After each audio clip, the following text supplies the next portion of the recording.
Welcome back. President Biden's approval numbers continue to plummet. New data out of the Harvard-Harris polls on who's the better president has President Trump receiving 51% of the votes over President Joe Biden. This comes as only 48% of Americans approve of the job Joe Biden is doing as president of the United States. Joining me right now is MDC Partner CEO, the president of the Stagwell Group, and managing partner Mark Penn. Mark, great to see you. Thanks very much for being here this morning. Let's go through some of your polls. What are you seeing? Well, I think you're seeing a continued decline here of the president. Really a serious change in how the president is viewed after Afghanistan.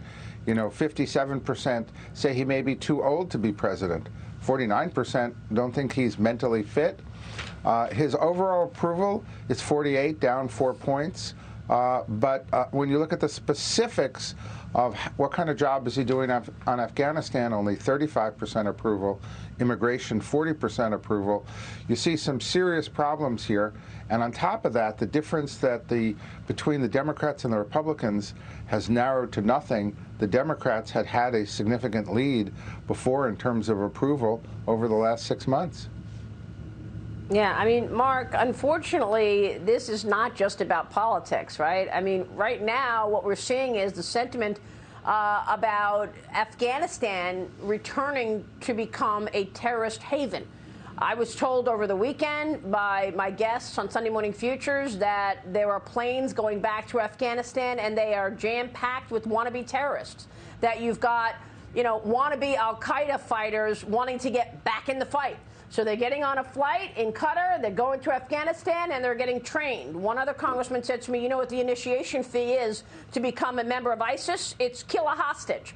So your polls also show President Biden created an unsafe haven for terrorism, and he is to blame for the Afghanistan debacle, not Trump, even though this administration keeps blaming Trump for everything.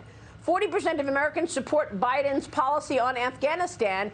Was this the tipping point, Afghanistan and the debacle there, where unfortunately, and our prayers go out to their families, 13 of our service members are dead, heroes who were trying to protect Americans and our allies in Afghanistan? Now they're dead. Well, absolutely. I think 2 months ago you saw people saying, look, the economy's softening somewhat, the virus is out of control. The president has a narrow, just over 50% approval rating on that. It was almost 70% a few months ago. But really, Afghanistan took him below 50%. You see that people see that it's a failure. They blame him whenever you ask, well, who do they really blame? I think a fascinating question, who do you think's a better president? Trump. Who do you think's a better vice president? Pence. Who do you think's a better Secretary of State? Mike Pompeo by 2-1. These are numbers I never expected to see, given the first 6 months of this administration. So the first real test of the administration here on foreign affairs policy has been a disaster for them, and it's going to take a lot for this president to recover from something like this. Wow, that's incredible that it's 2-1. I think Mike Pompeo is a better Secretary of State. Do you think this is going to hurt the Democrats in 2022? Yeah, I don't think this goes away in the sense that people do see that the country is less safe, that this now presents opportunities for terrorism that didn't exist before, and it sets a framework about the competence of the administration.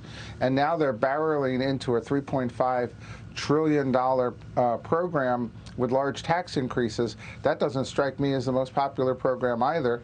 Certainly in the poll, it suggests that if Democrats vote for that, voters are going to be more likely to vote against them rather than for them. So the administration's got a lot of problems here. Yeah, I mean, it's as if they're not listening to the American people at all.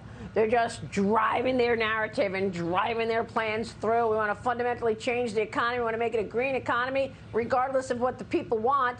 Like I said, we need term limits because these people have forgotten who they work for. Mark, thanks very much for your insights on all of this. Great to see you. Mark Penn joining us this morning